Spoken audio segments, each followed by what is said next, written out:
kanina, umahanda na kita yung bunga ako. Ako, hindi dito.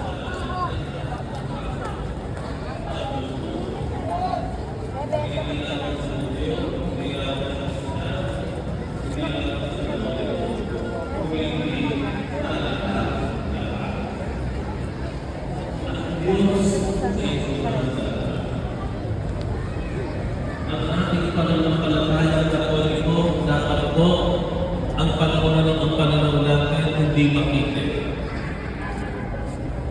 Ang pagiging Katolikong Kristiyano dapat nagpapalawak ang ating mundo, hindi nagpapalagay ang ating mundo.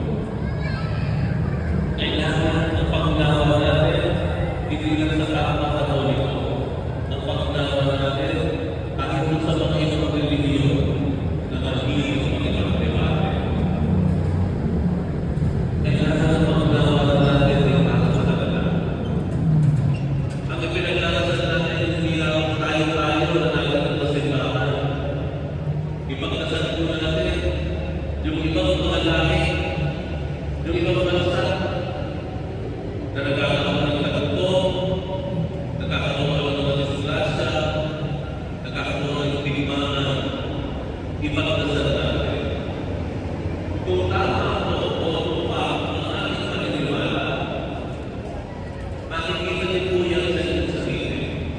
Kapag niyo sa sarili niyo, parang ako nagiging mas mapagmalasakit sa iba.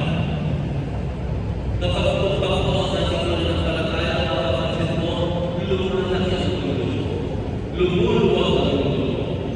Hindi tumigil, hindi makaunti ang taong nakakasal ng buhay.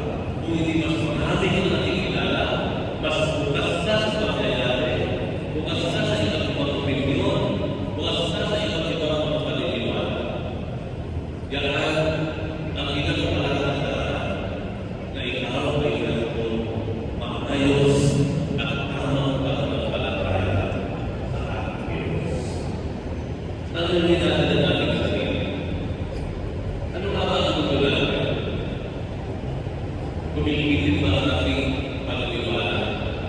Kumakaunti mo ang taong pinagkakatiwalaan natin? Kumakaunti mo ang taong natin maluwag